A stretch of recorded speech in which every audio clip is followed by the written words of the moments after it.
నమస్తే, welcome to our channel. నేను సిరి. భారతిరెడ్డి గారి నంబర్కి చంద్రబాబు నాయుడు గారు ఫోన్ చేశారు. సో అప్పుడు మరి జగన్మోహన్ రెడ్డి గారు ఏమన్నారు? సో ఈ అంశాన్ని మనకు వివరించడానికి మనతో పాటు ఉన్నారు ప్రముఖ సీనియర్ జర్నలిస్ట్ జగదేవ్ గారు. నమస్కారం సార్. నమస్తే అమ్మా. సార్, ఇప్పుడు చూస్తున్నట్టయితే భారతిరెడ్డి గారి నంబర్కి చంద్రబాబు నాయుడు గారు ఫోన్ చేశారు, కానీ జగన్మోహన్ రెడ్డి గారు ఏమన్నారు అని చెప్పేసి అయితే కొన్ని వార్తలు వస్తున్నాయి. సో మరి ఏమని ఉంటారు, ఏం జరిగిందంటారు? ఇది వాస్తవానికి ఈ వార్త ఇప్పుడు వైరల్ అవుతున్న అంశం ఏంటంటే, ప్రమాణ స్వీకారానికి ప్రతిపక్ష నేత ఒకవేళ ప్రతిపక్ష హోదా లేకపోయినా రాష్ట్రంలో మెయిన్ వీళ్ళిద్దరికే కదా పోటీ నెలకొంది. బట్ 2014 నుంచి 19 వరకు ప్రతిపక్ష నేతగానే ఉన్నారు కదా జగన్మోహన్ రెడ్డి గారు.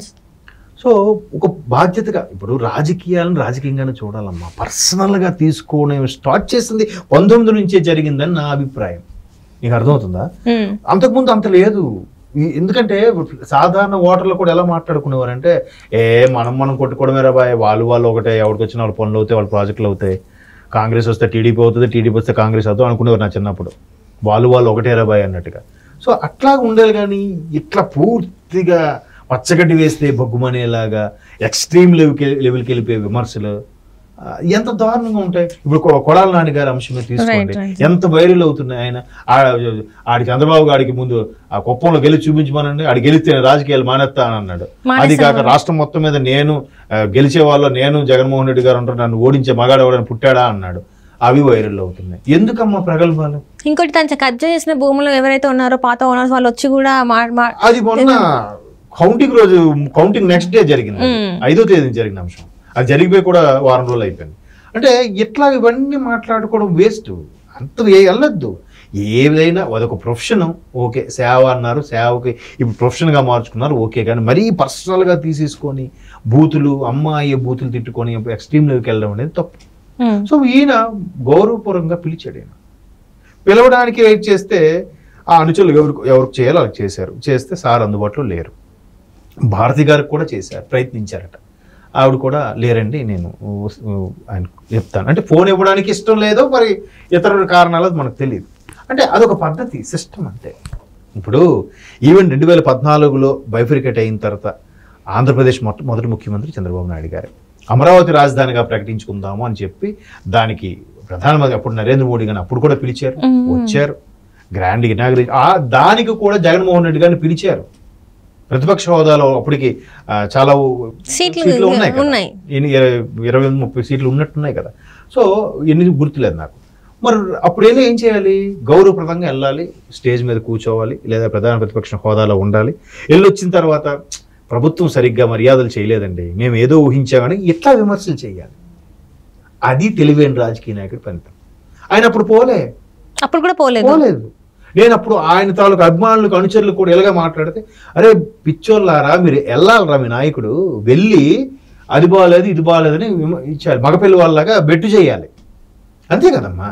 ప్రతిపక్షం అనేది స్ట్రాంగ్ గా ఉంటేనే ప్రభుత్వ పక్షం అనేది కరెక్ట్ గా పనిచేస్తుంది. అలా చెప్పాలి. కానీ నేను అలిగాను, బొంగ ముద్దు పెట్టుకున్నానంటే అది రాజకీయాల మొగుడు పిల్లలకి ఇల్లు కట్ చేయాలా చెప్పండి అమ్మా. కాబట్టి ఇట్లా అంటే ప్రతిదానికి కూడా మేము వెళ్ళం, మేము చెయ్యం, మేము బాయ్కట్ చేస్తున్నాం అంటే కాదు. ప్రజల సమస్యల మీద పోరాడాలి. వీలే ముందు బాయ్కట్ చేస్తాం వెళ్ళిపోవడం ఏంటి? స్పీకర్ సస్పెండ్ చేశాడంటే అర్థం ఉంది. కానీ ప్రజల సమస్యల మీద పోరాడి ఏంటి వాటి చోటు మాకు ఇది కాదు, మీరు అమరావతి అన్నారు, ఇంకెప్పుడు చేస్తారు, ఇంకెప్పుడు డెవలప్ చేస్తారు, ఇంకెప్పుడు కడతారు, ఎట్లా ఎంత చేసినా మళ్ళీ ఏదో లోటుపాటు ఉందనే చెప్పాలి, అంతే కదా. అది తెలివి అంటే. రాజశేఖర రెడ్డి గారు చంద్రబాబు గారు ఉన్నప్పుడు ఎలా ఉండేది? ఇలాగే ఉండేది, తెలివిగానే ఉండేది. ఈయనకి మించిన తెలివి ఆయనకి మించిన తెలివి ఈయన. వాళ్ళు ఉండడం ప్రొఫెషనల్ గా ఉన్నారు, కానీ ఎప్పుడు కూడా పర్సనల్ అటాక్ చేసుకోలేదమ్మా. ఇప్పుడు చంద్రబాబు గారు అందరూ చెప్పే ఎగ్జాంపుల్, ORR ప్లాన్ చేశారు. ప్లాన్ చేస్తే ఏం చేశారు? ఈయన దాని కొద్దిగా మ్యాప్ మార్చాడు, ఈయనకి అనుగుణంగా మార్చుకున్నాడు. అంతేగాని ORR ప్రాజెక్ట్ నే తీసేయలేదుగా. ఈ రోజు ORR వల్ల ఎంత బెనిఫిట్ ఏముందిరా, ఇక్కడ నుంచి అంబర్పేట వెళ్ళాలా, ఓకే ఏముంది, ORR ఎక్కేస్తే 6 గంటలు వెళ్ళిపోతా ఉంటాడు. ట్రాఫిక్లో వెళ్ళలేంలే, ORR ఎక్కి విజయవాడ వెళ్ళిపోవడం బెటర్.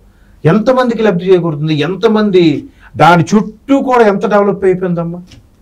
ఈరోజు రేవంత్ రెడ్డి గారు మూడు జోన్లుగా ప్రకటించారా. హైదరాబాద్ ORR పరిధి వరకు ఉండేది ఒకటి హైదరాబాద్ అట. ఆ తర్వాత ORR నుంచి RRR మధ్యలో ఉన్నది ఒకటి, RRR నుంచి ఎల్లలు అంటే తెలంగాణ బార్డర్ వరకు ఉన్నది ఒక రీజన్ గా ప్రకటించాడు.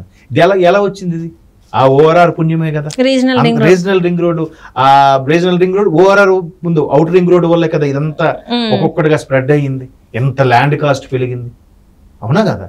మరి అట్లా తెలివిగా ఉండాలి. ఇప్పుడు ఈవెన్ డొమెస్టిక్ ఎయిర్లైన్స్ ఉంది, ఇంటర్నేషనల్ ఎయిర్పోర్ట్ గా నానా బాధలు పడి తెప్పించుకున్నాడు ఆయన. శంషాబాద్ వచ్చేసరికి కరెక్ట్ గా గవర్నమెంట్ మారిపోయింది, రాజశేఖర రెడ్డి గారు రిబన్ కటింగ్ చేశారు, దాన్ని రాజీవ్ గాంధీ ఇంటర్నేషనల్ పెట్టి మార్చారు. అది తెలివి కదా. బట్ అక్కడ కూడా చిన్న మిస్టేక్ ఏంటంటే డొమెస్టిక్ ఎయిర్లైన్స్ కి ఎన్టీఆర్ ఎయిర్లైన్స్ అని ఉండేది, దాన్నే పెడితే ఎంత బాగుండేది ఒక తెలుగువాడి పేరుగా. ఇప్పుడు కెంపెగౌడ ఇంటర్నేషనల్ ఎయిర్పోర్ట్ అంటున్నారు కర్ణాటక వాళ్ళు. ఆ కెంపెగౌడ అనే అతను బెంగళూరు సిటీని డిజైన్ చేసిన మహానుభావుడు ఆయన. మరి ఆయన పేరు పెట్టుకున్నారు. తమిళ వాళ్ళ పేర్లు, మహారాష్ట్ర వాళ్ళు ఛత్రపతి శివాజీ అని పేరు పెట్టుకుంటున్నారు. మనం తెలుగువాడి పేరు మళ్ళీ అక్కడ కూడా రాజీవ్ గాంధీ, ఇందిరాగాంధీ, నెహ్రూ ఈ పేర్లు ఎక్కువ వినిపిస్తుంటాయి. మిగతా వాళ్ళ నాయకులు లేరా కాదో తెలియదు, చేయట్లేదా ఎందుకో మరి. ఈ ప్రశ్న చేస్తే కొంతమంది ఫీల్ అవ్వచ్చు, వాళ్ళ అభిమానం దెబ్బతినొచ్చేమో. కానీ నాకు అదే డౌట్. చాలా వాటి వరకు నెహ్రూ గారి పేరు, గాంధీ గారి పేరు, రాజీవ్ గాంధీ గారి పేరు ఇవే వినిపిస్తుంటాయి. ఇంకెంతమంది ఉన్నారు దేశభక్తులు, దేశ నాయకులు, చాలా అరుదుగా వినిపిస్తుంటాయి కదా. అలాగా ఇప్పుడు ఎన్టీఆర్ గారి పేరు ఉంది కదా, అదే కంటిన్యూ చేస్తే అయిపోయారు కదా. అక్కడ అది జరిగింది. అంటే అలాగా రాజశేఖర రెడ్డి గారు ప్రతిదీ కూడా ఓకే. ఇప్పుడు ఆరోగ్యశ్రీ ఉంది, ఆయన వచ్చిన తర్వాత మంచిదని తీసేశారా? ఆరోగ్యశ్రీ తీసేయడం ఏంటి? అన్నా క్యాంటీన్ ఉంది, అన్నా క్యాంటీన్ మూసేశారు. పోనీ పేరు మార్చండి అయ్యా, రాజన్న క్యాంటీన్ ఇంకేదో పెట్టండి. మీకు ఇష్టం లేదు అక్కడ ప్లేస్ మూసేసి ఇంకోదో పెట్టండి. దాన్ని రంగులు మారిస్తే మీరు ఫీల్ అవుతారు అనుకుందాం, ఆడికి పేరు ఉండిపోద్దు అనుకుందాం, మార్చండి. మార్చారు కదా, అలా చేశారు కదా. ఏం చేశారు అంటే రంగులు మార్చేసి వాళ్ళ ఇష్టం వాడికి మార్చుకున్నారు. వీటికి క్యాంటీన్ అయితే కంప్లీట్ మూసేశారు. ఇప్పుడు వైజాగ్ లో చాలా సాఫ్ట్వేర్ కంపెనీలు వచ్చాయి బాబు గారు వచ్చిన హయాంలో. బైఫ్రికేట్ అయ్యాక కూడా బీపీఓస్ కంపెనీలు వచ్చాయి. ఇప్పుడు ఒక్కటి లేదు అక్కడ. ఎందుకు లేదు చెప్పండి. అలాగా ప్రతిదీ అంత పర్సనల్ గా తీసుకొని ఫీల్ అయిపోయిన అవసరం లేదు. గౌరవంగా వెళ్తే ఆ హోదా అక్కడ ఎంతమంది మహానుభావులు ఒక్కసారి ఈయనకున్న క్రేజ్ కూడా చూస్తారు. అరే వచ్చాడు మళ్ళీ. అందుకే పవన్ కళ్యాణ్ గ్రేట్ అని ఎందుకు అంటున్నారమ్మా? 2 స్థానాల్లో ఓడిపోయినా, ఒక్క ఎమ్మెల్యే పదవి కూడా లేకపోయినా పోరాడాడు, నిలబడ్డాడు, చిన్న చెడ్డీ వేసుకున్నాడు కూడా ఆయన ట్రోల్ చేశాడు, విమర్శించాడు. ఈరోజు పొద్దున చూస్తే బాబు గారు రాగానే ఫస్ట్ కేరింతలు కొట్టారు. ఆ నెక్స్ట్ పవన్ కళ్యాణ్ రాగానే కూడా ఆయనకి కూడా అదే జనసందోహం, కేరింతలు. ఎట్లా సాధ్యమో? వెళ్ళిపోయి నేను ఫీల్ అయ్యాను, నేను రాను అని అంటే అలాగా ఈ ప్రయత్నించాను కూడా గౌరవంగా మాట్లాడా, నా తప్పకుండా వస్తా, నువ్వు వెళ్ళకపో, వస్తాను ఒక మాట అనేస్తే అయిపోయింది. బట్ మొన్న మాత్రం శుభాకాంక్షలు తెలియజెప్పారు, అది సంతోషం. కనీసం పవన్ కళ్యాణ్ గారికి, చంద్రబాబు గారికి అలాగే ఉండాలమ్మా. అది రాజకీయం తల్లి, దాని పేరే రాజకీయం. యాక్చువల్గా పాజిటివ్ అయినా నెగిటివ్ అయినా తీసుకున్న వైబ్ ఉండాలి. ఆ వైబ్ లేకపోవడం వల్లనే మనుషులు ఇట్లా ఉన్నారేమో అనిపిస్తుంది. ఖచ్చితంగా తీసుకోవాలి. అది ఎటువంటిదైనా, ఎటువంటి విమర్శ అయినా, ఎన్నన్నా. మరి లోకేష్ గారిని ఎందుకంటే అంతగా పొగుడుతున్నారు ఇప్పుడు జనాలు? ఒకప్పుడు ఎంత ట్రోల్ చేశారమ్మా. ఆయన ఎంత మార్చుకున్నాడంటే మాట తీరు నుంచి పర్సనాలిటీ వరకు అన్ని మారిపోయాయి. ఈ రోజు ఆయన చిటికేస్తే కొన్ని 100 మంది యువ నాయకులు వస్తారు ఆయన. ఇప్పుడు యంగ్ జనరేషన్ లేదు కావాలని టైంలో ఫస్ట్ ఇలా ఎత్తి చూడగానే ఆయన కనిపిస్తున్నాడు. ఆయన ఇన్స్పైర్ చేసుకుని మరి కొంతకు వస్తారుగా.